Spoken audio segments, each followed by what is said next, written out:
నమస్కారం మిత్రులారా, స్వాగతం మీ పావని మిషనరీ టేల్స్ ఛానల్కి. ప్రపంచంలో ఎన్నో ఆలయాలు ఉన్నాయి. కొన్ని శాంతంగా పూజలతో నిండినవిగా ఉంటాయి. కానీ కొన్ని ఆలయాలు మాత్రం భయం, రహస్యాలు, మరణాలతో నిండిపోయి ఉంటాయి.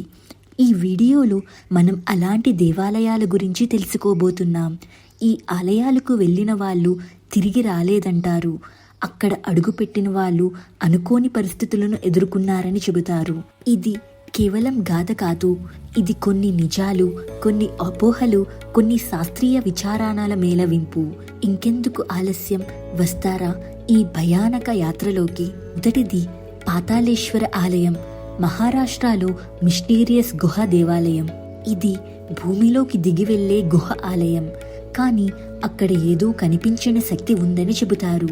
మీరు ఎప్పుడైనా భూమిలోకి దిగి వెళ్లే ఆలయాన్ని చూసారా? ఓ గుహలోకి దిగితే చీకటి, చల్లదనం, శబ్దాలు లేని నిశ్శబ్దం. కానీ ఆ లోపల ఓ శివలింగం ఉంది. ఇది పాతాళేశ్వర ఆలయం, మహారాష్ట్రలోని పూణే నగరంలో ఉంది. కానీ ఇది సాధారణ ఆలయం కాదు. ఇది గుప్తంగా ఉన్న దేవాలయం. పాతకాలపు రాయులను చెక్కి తవ్వి తయారు చేశారు. ఇందులో అసలైన మిస్టరీ ఏమిటంటే, ఈ ఆలయం లోపల అడుగుతూ వెళ్లిన కొంతమంది తిరిగి రాలేదట. ఇది ఒకసారి ప్రభుత్వ అధికారుల తనిఖీ చేసినప్పుడు బయటపడింది. అందరూ కేవలం 30 అడుగుల లోపలికి మాత్రమే అనుమతిస్తారు. అంతకంటే లోపలికి వెళ్లిన పూజారులు 2 కనిపించలేదు. సీసీటీవీ కూడా బ్లాక్ అయిపోయిందట. మరోసారి ఓ డాక్యుమెంటరీ టీం అక్కడ రాత్రి షూట్ చేయడానికి వెళ్ళింది. వాళ్ళ కెమెరాల్లో వింత గీతలు, మోగే శబ్దాలు రికార్డ్ అయ్యాయి. స్థానికులు చెబుతారు, పాతకాలంలో ఓ తాంత్రికుడు అక్కడ తపస్సు చేశాడు. కానీ అతను నరలోక శక్తులతో సంబంధం పెట్టుకున్నాడట. చివరకు అక్కడే మరణించాడట. అప్పటి నుంచి అక్కడ అంతుచిక్కని శక్తులు తిరుగుతున్నాయంటారు. ఇప్పుడు అక్కడ ఉదయం మాత్రమే దర్శనం ఉంటుంది, రాత్రికి తెరవరు. శివరాత్రి సమయంలో మాత్రం కొన్ని ప్రత్యేక పూజలు నిర్వహిస్తారు. కానీ పూజారి ఒక్కరే మిగులుతాడు, అందరూ బయటే ఉంటారు. పూర్వం అక్కడికి వెళ్ళిన ఓ బ్రహ్మచారి ఆలయం లోపల జపం చేయడానికి సమాధిలోకి దిగాడట. రాత్రంతా అలా కూర్చున్నాడు. కానీ తెల్లారేసరికి అతని శరీరం అక్కడే ఉండిపోయింది, ప్రాణం మాత్రం లేని స్థితిలో. ఆ స్థానిక పండితులు చెబుతారు, ఇది దేవుని స్థలం కాదు, ఇది తాపత్రయ శక్తుల తాలూకు ద్వారం. అంటే ఇది పాతాళానికి గేటు అని విశ్వసించేవారు. ఇంకొంతమంది వైజ్ఞానికులు దీనిని భూమి కదలికల మధ్య ఏర్పడిన ఫిషర్ అని అంటారు. కానీ అక్కడ ఉన్న శివలింగం చుట్టూ బలమైన మ్యాగ్నెటిక్ ఫీల్డ్ ఉందని, కంపాస్ కూడా పనిచేయలేదని తేలింది. ఇదే కాకుండా 1980లో ఓ విదేశీయుడు అక్కడ గోవా నుండి వచ్చి మృత్యుయోగ సాధన చేశాడట. ఆ రోజు రాత్రే ఆలయం దగ్గర ఓ యువతి గాయపడింది. అతడు మాయమైపోయాడు. అతనిపై దర్యాప్తు జరిపిన చివరికి ఫైల్ మూసివేశారు. ఈ ఆలయం గురించి ఇప్పటి వరకు ఎవరూ బయటకు చెప్పిన కథలు అంతగా ఉండవు. ఎందుకంటే ఇది పూణే నగరంలోని గహన ప్రాంతంలో ఉంది. టూరిస్టులు ఎక్కువగా వెళ్లరు. కానీ ఇది భారతదేశంలో అతి పురాతన భూగర్భ ఆలయాలలో ఒకటి. ఇక్కడకు వెళ్లిన వారిలో కొంతమంది చెబుతారు, లోపల శివలింగాన్ని చూస్తే ఓ వింత నిశ్శబ్దం మన మైండ్ను కవర్ చేస్తుంది. అసలు మన శరీరం నేలపై ఉందా లేనిదా అని అనిపించదు. ఆలయ రహస్య విశేషాలు: శిలలపై నరుల బలిదానం గుర్తులు ఉన్నాయని చెబుతారు. లోపల పెద్ద గోడలపై కనిపించే ఆకృతులు నిబంధనలతో కూడిన తాంత్రిక సంకేతాలంట. GPS సిగ్నల్ పూర్తిగా బ్లాక్ అవుతుంది. అక్కడే ఓ మూసివేసిన ద్వారం ఉంది, అందులోకి వెళ్లడం నిషేధం. ఇదొక దుర్మరణ దేవాలయం కదా. ఇది మనకు చెబుతుంది, ఎక్కడ దేవుడున్నాడో అక్కడ మానవ భయం కూడా దాగి ఉండొచ్చు. రెండవది బ్రహ్మఘట ఆలయం. ఒకప్పుడు ఓ గ్రామంలో ఓ పురాతన శివాలయం ఉండేది. ఆ ఆలయం బయట చెట్టు మీద చిలక కూర్చుని కూత వేసింది అంటే ఎవరో చనిపోతారని నమ్మకం. కానీ అసలైన శాపం ఆలయంలో ఉన్న దేవుని విగ్రహాన్ని చూసిన వాళ్లకు జరిగేది. ఇది బ్రహ్మఘట్ ఆలయం. ఇది గుజరాత్ రాష్ట్రంలోని ఓ పాత గ్రామంలో ఉంది. కానీ ఇది ఓ సాధారణ శివాలయం కాదు. ఇది శాపగ్రస్తమైన స్థలం. ఇందులో ఉన్న శివలింగం అసాధారణ ఆకారంలో ఉంటుంది. అది పూర్తి శివలింగం కాదు. దీని పైభాగం బ్రహ్మ విష్ణు శివ త్రిమూర్తి సమ్మేళనంగా ఉంటుంది. 1940లో ఓ బ్రిటిష్ ఆఫీసర్ తన బృందంతో ఈ ఆలయం పరిసరాలలో తవ్వకాలు చేయించాడు. ఒకరోజు అతను ఆలయంలోకి వెళ్ళి లోపలున్న దేవుని శిల్పాన్ని దగ్గరగా చూశాడు. అచ్చంగా చూస్తూ ఉన్నప్పుడు అతను ఒక్కసారిగా వణికిపోయాడు. ఒక్క రోజులోనే అతనికి బలహీనత వచ్చి 2 రోజుల్లో చనిపోయాడు. వైద్యులు ఏం చెప్పలేకపోయారు. కానీ అతని మృతదేహం చుట్టూ రంధ్రాలుగా రక్తస్రావం జరిగినట్లు రికార్డులో ఉంది. దీనికి శాపం కారణమని స్థానిక పూజారులు అంటారు. ఆ శిల్పాన్ని ఎవ్వరూ కళ్ళతో నేరుగా చూస్తే వారి శరీర శక్తి క్షీణిస్తుంది. ఎందుకంటే అది శివుడి రుద్ర రూపాన్ని సూచిస్తుంది. 1956లో ఓ పూజారి దానిని తలపై తలకించుగా అతను ఆ రాత్రి ఆకస్మికంగా తల పగిలిపోయి మరణించాడు. మరోసారి 1974లో ఓ పత్రికా విలేకరి ఆ ఆలయాన్ని ఫోటోలు తీయడానికి వెళ్ళాడు. అతని కెమెరాలో ఏ ఫోటోలు రాలేదు. కానీ తిరిగి వచ్చిన తర్వాత అతని కళ్ళు వెలితిగా మారాయి. ఇతడి దృష్టి పోయిన సంగతి పత్రికలో పెద్ద కథనంగా వచ్చింది. కానీ అతడు చెప్పిన మాట ఆ దేవుడి కళ్ళల్లో మంట కనిపించింది. ఇప్పటి వరకు ఈ ఆలయంలో 7 మంది పైగా మిస్టీరియస్ మరణాలు చోటు చేసుకున్నాయి. అందుకే చివరికి గ్రామస్తులు ఆ ఆలయాన్ని మూసివేశారు. ప్రస్తుతం అది పూసిన తాళాలతో తాంత్రిక సంకేతాలతో బంధించబడిన స్థితిలో ఉంది. ఆ శిల్పం రహస్యమేమిటి? పాతకాలపు తాంత్రికులు ఇది బ్రహ్మగట్ట శిల్పం అని చెప్పారు. అంటే శివుడి తపోరూపం. ఇది కేవలం శివలింగం కాదు, అది మానవ ఆకారంలో ఉంది. ఓ భయంకరమైన ముఖం, మూసిన నేత్రాలు, కానీ చూస్తే కళ్ళు తెరుస్తున్నట్లు అనిపించేది. శిల్పంలో ఓ చిన్న రంధ్రం ఉంటుంది.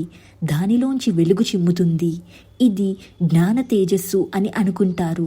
కానీ అదే వెలుగు మనకు భయం, శక్తిని తలుపరుస్తుందని చెబుతారు. ఇప్పుడు మనం విజ్ఞాన శాస్త్రం ఏమంటుందో తెలుసుకుందాం. శాస్త్రజ్ఞులు అంటున్నారు, శిల్పం చేసిన రాళ్ళు ఎలక్ట్రోమాగ్నెటిక్ స్పార్క్ను ఉద్గరిస్తున్నాయట.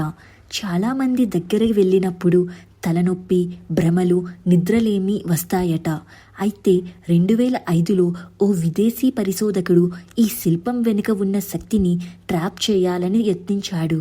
కానీ అతను కూడా అదే గ్రామంలో అనుమానాస్పద స్థితిలో చనిపోయాడు. ఆ తరువాత ప్రభుత్వం అక్కడ ఎలాంటి పరిశోధనలకు అనుమతి ఇవ్వలేదు. ఈ ఆలయం మనకు చెబుతుంది, భగవంతుడు ఒకటి కాదు, అతనిలో శాంతి ఉంది. కానీ రుద్రంగా మారినప్పుడు ఆయన దర్శనమే శాపం అవుతుంది. ఇది మనం దేవుణ్ణి ఎలా చూస్తామో, మన పుణ్యాన్ని ఎలా పోషించుకుంటామో అనే ప్రశ్న. భయం నిజమే అయినా అది విశ్వాసాన్ని పరీక్షించే ఓ మార్గం కూడా. మరొక ఆలయం చంద్రదీప ఆలయం. ఈ మధ్యకాలంలో మన దేశంలో చాలా రహస్యాలు వెలుగులోకి వస్తున్నాయి. కానీ ఈ చంద్రదీప దేవాలయం మాత్రం ఎప్పటికీ మాయమయ్యే రహస్యం. చంద్రదీప ఆలయం ఇది ఆంధ్రప్రదేశ్లో గుట్ట ప్రాంతంలో ఉంది. కానీ ఈ ఆలయం రాత్రిపూట కనిపించదు. ఆలయం కేవలం పగలు మాత్రమే కనిపిస్తుంది. అర్ధరాత్రి సమయానికి మాత్రం ఇది నీటి లోతులా నేలలోకి జారిపోతుంది. పలు పూజారులు చెబుతారు, రాత్రి సమయంలో ఆలయం చుట్టూ చీకటి మాత్రమే ఉంటుంది. ఎవరైనా రాత్రి అక్కడికి వెళ్ళి ఆలయం చూడగలరా అనుకుంటే అది ఆ కళాపరమైన నిర్మాణం గాలిలోనూ మాయమైపోతుంది. ఒక పూజారి కథ చెబుతాడు, రాత్రి 9 గంటలకు ఆలయం మౌనంగా ఉండి ఒక్కసారిగా నేలలోకి జారిపోతుంది. మాకు ఆ వేళ అక్కడ ఉండరాదు. ఎందుకంటే ఆ సమయంలో ఆ దేవి శక్తి అత్యంత తీవ్రమవుతుంది. ఈ ఆలయం మీద ఎన్నో పురాతత్వ శాస్త్రవేత్తలు పరిశోధనలు చేశారు. వారందరూ ఒకటే చెప్పే విషయం, ఆ ఆలయం నిస్సందేహంగా ఒక ఆకాశ వేదిక కింద నిర్మించబడింది. అది మాత్రమే కాదు, ఆలయం పక్కనే ఒక చిన్న గుహ ఉంది. అందులో జలములు, గాలి, అగ్ని శక్తులను కలిపి ఒక ప్రత్యేక మంత్రం వాయు ఉత్పత్తి అవుతుందని చెబుతారు. ప్రాచీన గ్రంథాలలో చంద్రద్వీప ఆలయం ఒక మాయాజాల కేంద్రంగా వర్ణించబడింది. ఈ ఆలయాన్ని చూసిన మనుషులు ఓ ఆధ్యాత్మిక మాయాజాలంలో చిక్కుపోవడంతో పాటు వారిలోని చెడు శక్తులు బయటకు వచ్చి వారి మనస్సును కంపిస్తాయి. ఈ ఆలయాన్ని రాత్రి చూస్తే మనం మాయలో పడి సత్యం, అబద్ధం, జీవితము, మరణము అర్థం కాకుండా పోతాయి. ఇక్కడ పూజా విధానం కూడా భిన్నంగా ఉంటుంది. ఇక్కడ రాత్రి పూజలు జరగవు, పగలు మాత్రమే పూజలు జరుగుతాయి. రాత్రిపూట ఆలయ ప్రాంగణంలో ఎవ్వరూ ఉండరు.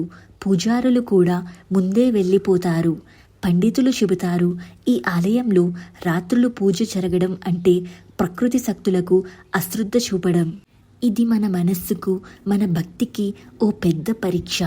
మన ఆధ్యాత్మిక విశ్వాసం ఎంత నిదర్శనం, మాయాజాలంలో మనం ఎంత స్థిరంగా ఉండగలమో ఈ ఆలయం చూపిస్తుంది. మరొకటి కుల్దారా గ్రామ దేవాలయం, రాజస్థాన్. ఇది కేవలం దేవాలయం కాదు, ఇది ఓ గ్రామం పేరు కూడా. కుల్దారా రాజస్థాన్లో ఉన్న ఈ గ్రామం 1700లలో చాలా ప్రసిద్ధి చెందింది. ఇక్కడ పలివాల్ బ్రాహ్మణుల కుటుంబాలు నివసించేవారు. సంపన్నంగా, శాస్త్రజ్ఞులుగా, ధర్మబద్ధంగా జీవించారు. కానీ ఒక రాత్రి ఊరంతా ఖాళీ అయ్యింది. అవును, ఒక్క రాత్రిలో 83 కుటుంబాలు ఏమాత్రం శబ్దం లేకుండా ఊరంతా వదిలేసి వెళ్ళారు. ఎందుకు? కథ ప్రకారం ఆ కాలంలో ఓ క్రూరమైన వజీరుద్దీన్ పటేల్ అనే స్థానిక అధికారి అక్కడ అందమైన యువతిపై కన్ను పడింది. ఆమెను బలవంతంగా పెళ్లి చేసుకోవాలనుకున్నాడు. గ్రామస్తులు దీనిని వ్యతిరేకించారు. వారు ఓ వారంలోగా ఇచ్చేయండి, లేకపోతే మీ ఊరంతా నాశనం చేస్తా అన్నాడు. ఆ రాత్రి గ్రామస్తులు ఓ భయానక నిర్ణయం తీసుకున్నారు. ఊరంతా ఖాళీ చేసి వెళ్ళిపోయారు. కానీ వెళ్ళేటప్పుడు ఒక శాపం ఇచ్చారు. ఈ ఊరిలో ఎవరూ నివసించలేరు. ఎవరైనా ఇక్కడ నివసించడానికి ప్రయత్నిస్తే మరణం తప్పదు. ఇప్పటికీ ఆ ఊరు శూన్యంగా ఉంది. కానీ ఇక్కడ ఓ చిన్న ఆలయం ఉంది. గ్రామానికి దగ్గరలోనే ఉన్న చిన్న శివాలయం. స్థానికులు చెబుతున్నది ఏమిటంటే ఎవ్వరూ ఆ ఆలయానికి రాత్రులు వెళ్ళినా తిరిగి రాకపోతారట. ఒకసారి ఒక టూరిస్ట్ గుంపు రాత్రికి రాత్రి అక్కడ టెంట్ వేసి ఉండిపోయింది. వాళ్ళల్లో ఒక వ్యక్తి అర్ధరాత్రి ఎవరో నన్ను పిలుస్తున్నారు అంటూ నిద్రలేచి బయటకు వెళ్ళాడు. ఆయన తిరిగి రాలేదు. పోలీసులు, స్థానికులు ఎంత వెతికినా ఆ వ్యక్తి కనబడలేదు. నమ్మలేని నిజం. కానీ అక్కడి వాళ్లకు ఇది కొత్త కాదు. వాళ్ళు చెబుతారు, ఇది దేవాలయం కాదు, ఇది శాపం పెట్టిన స్థలం. ప్రతి శివరాత్రి రాత్రి అక్కడ పూజలు చేయబడ్డా ఎవరో పగటిపూటే వచ్చి వెంటనే వెళ్ళిపోతారు. ఇక్కడ వీడియోలు తీసేవారికి అసాధారణమైన అడ్డంకులు వస్తాయంటారు. శాస్త్రవేత్తలు కూడా పరిశోధన చేశారు. మట్టిని పరీక్షించి భూకంప క్రియలతో ఊరు ఖాళీ అయ్యిందేమో అని ఊహలు చెప్పారు. కానీ గ్రామస్తులు కథలు మాత్రం వేరే సంగతిని చెబుతున్నాయి. ఆలయం దగ్గర అస్పష్ట గాత్రాలు, పూల వాసనలు, ఆడవారి నవ్వుల శబ్దాలు వినిపిస్తాయని చెబుతారు. ఇది కేవలం ఊహ కాదు. ఇదే గ్రామం గురించి 2008లో ఓ డాక్యుమెంటరీ కూడా వచ్చిన సంగతి మీకు తెలుసా? అదే గోస్ట్ విలేజ్ ఆఫ్ ఇండియా అనే BBC స్పెషల్. మీరు ఎప్పుడైనా రాజస్థాన్ వెళ్తే కుల్దారా గ్రామం దగ్గర ఆ ఆలయం కనిపిస్తుంది. కానీ వెళ్లే ముందు ఒకసారి ఆ శాపం గురించి గుర్తుపెట్టుకోండి. అక్కడ అడుగుపెట్టే ముందు మీ మనసు స్థిరంగా ఉంచుకోండి. ఎందుకంటే అక్కడి దేవాలయం కేవలం ఒక ఆలయం కాదు, అది ఒక శాపమైన స్థలం. మరొకటి పద్మనాభస్వామి ఆలయం. మీరు ఎప్పుడైనా తలుపు చూసారా? అది తెరిస్తే మీరు సంపదను చూసే అవకాశం ఉందని తెలుసు. కానీ ఆ తలుపు వెనుక మరణం ఉంటే? ఇది కేరళలోని తిరువనంతపురంలో ఉన్న పద్మనాభస్వామి ఆలయం గురించి. ఈ ఆలయం విష్ణువుకు అంకితమైనది. ఇది దాదాపు 5000 సంవత్సరాల చరిత్ర కలిగిందని చెబుతారు. కానీ దీనిలో నిజమైన మిస్టరీ ఏమిటంటే ఇది అత్యంత సంపన్నమైన దేవాలయం అయినా అందులోని వాల్ట్ B అనే ద్వారం ఇప్పటికీ మూసివేసి ఉంది. ఇది ఒక తలుపు కాదు, అది ఓ శాపం తలుపు. ఏమిటి వాల్ట్ B? ఈ ఆలయంలో మొత్తం 6 మూసివేసిన గదులు ఉన్నాయని చెబుతారు. Vault A, B, C, D, E, F. ఇందులో ఏ తలుపు తెరిచి చూసినప్పుడు వేల కోట్ల రూపాయలు విలువైన బంగారు ఆభరణాలు, రత్నాలు, శిల్పాలు బయటపడ్డాయి. కానీ వాల్ట్ బి మాత్రం ఎప్పటినుంచో మూసివేసి ఉంది. ఎందుకంటే ఆ తలుపు ముందు ఒక నాగబంధం అనే యాంత్రిక రహస్యాన్ని తాళంలా వేశారు. అందులో ఓ మంత్రశక్తి దాగి ఉంది. స్థానిక మంత్రులు చెబుతారు, ఇది కేవలం తలుపు కాదు, ఇది ఒక శక్తి తలుపు. దీనిని తెరవడానికి గర్భ మంత్రం అనే పవిత్రమైన మంత్రాన్ని ఉచ్చరించగల పవిత్రతతో కూడిన సిద్ధులే అవసరం. ఇప్పుడు ప్రశ్న ఏమిటంటే, ఈ తలుపు ఎందుకు అలా మూసివేశారు? ఎవరు తెరవకూడదనుకున్నారు? దీని వెనుక ఉన్నది నిజంగా సంపదేనా లేక మరొకట?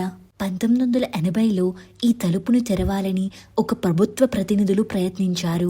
కానీ ప్రయత్నం చేయగానే 1.5 నెలలో ఆ బృందంలోని 3 వ్యక్తులు అనూహ్యంగా మరణించారు. వాళ్ళల్లో ఒకరు గుండెపోటుతో చనిపోయారు.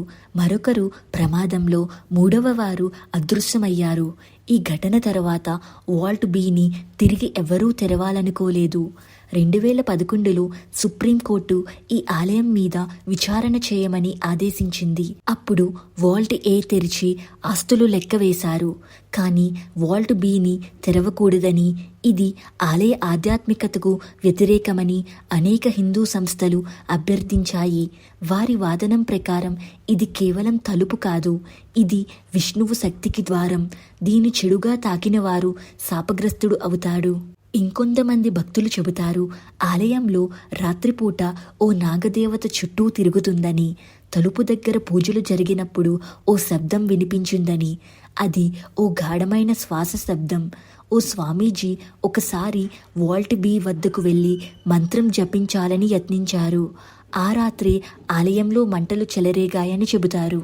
ఈ ఆలయం చుట్టూ ఉన్న వాస్తుశిల్పం కూడా భయానకమైన గుణల ఆధారంగా నిర్మించబడినట్టు కనిపిస్తుంది. 6 ద్వారాలు, 6 వాకిళ్ళు మరియు 12 గోపురాలు, ఇవన్నీ ఒక రహస్య సంఖ్యాశాస్త్రాన్ని సూచిస్తాయి. ఇంకొన్ని అనుమానాస్పద విషయాలు. ఈ తలుపు వెనుక ప్రాచీన కాలపు నాసిరకం అస్త్రాలు ఉన్నాయని కొంతమంది నమ్మకం. మరికొందరు చెబుతారు, ఇది దేవుని నిద్రస్థలం. తలుపు తెరిస్తే ఆయన నిద్ర భంగం అవుతుంది. ఆ సమయంలో భూకంపాలు, వరదలు మొదలవుతాయి. ఇదే నమ్మకంతో ఇప్పటి వరకు దీనిని తాకే ధైర్యం ఎవ్వరికీ లేదు. శాస్త్రవేత్తలు వాల్ట్ బిని రహస్యంగా ఒక గదిగా చూస్తారు. అందులో విషపూరిత గ్యాస్ ఉండవచ్చని కొంతమంది భావిస్తున్నారు. కానీ ఇప్పటి వరకు దీన్ని పరిశీలించిన ఏ బయటి బృందం లేదు. ఈ ఆలయంలో ఉన్న రహస్య గదులన్నీ చాలా స్ట్రాంగ్ రాళ్లతో కట్టబడి ఉన్నాయి. మామూలుగా తెరవలేం. ఎవరైనా బలవంతంగా తెరిస్తే అది శాపం మిగిల్చే అవకాశం ఉందని పండితుల నమ్మకం. ఇది కేవలం ఓ తలుపు కాదు, ఇది ఓ శక్తి తలుపు. దీని వెనుక ఉన్నది మన అహంకారానికి పరీక్ష, మన నమ్మకానికి నిలుపుదల. ఈ ఆలయం మనకు చెబుతుంది, మనం భక్తిగా ఉన్నంత వరకు దేవుడు మన పక్కన ఉన్నాడు. కానీ అతని గుహ్యలను బలవంతంగా చూడాలని ప్రయత్నిస్తే అది భయం, శాపాన్ని తీసుకురాగలదు. మనమందరం ఆలయాలు అంటే భక్తి, శ్రద్ధలతో చూస్తాం. కానీ కొన్ని ఆలయాలు మాత్రం శాపాలు మరియు భయాల రహస్యాలతో నిండిపోయి ఉంటాయి. ఇప్పుడు మనం చూసిన ఆలయాలు ఎక్కడ తలుపులు తెరవకూడదు, ఎక్కడ దేవుని చూసినా చనిపోతారు, ఎక్కడ ఆలయం నేలలోకి మాయమవుతుందో అవన్నీ నిజంగా నమ్మలేని కానీ జరిగే మిస్టరీలు. ఇవన్నీ మన దేశపు ఒక పక్కన ఉన్న చీకటి కోణాలు. మనకు తెలుసు, మతం, భయం, విశ్వాసం అన్నీ కలిసే మానవ మనసు రూపం. మీరు ఈ వీడియో ఆసక్తిగా చూసినందుకు ధన్యవాదాలు. ఇంకా ఇలాంటి రహస్య కథలు, మాయాజాల విశేషాలు, భయానక విశ్వాసాలు తెలుసుకోవాలంటే ఇప్పుడే పావని మిస్టరీ టేల్స్ ఛానల్కి సబ్స్క్రైబ్ చేయండి. ఈ వీడియో నచ్చితే లైక్ చేయండి. మీ అభిప్రాయం కామెంట్ చేయండి. మనం మళ్ళీ కలుద్దాం మరో కొత్త మిస్టరీతో.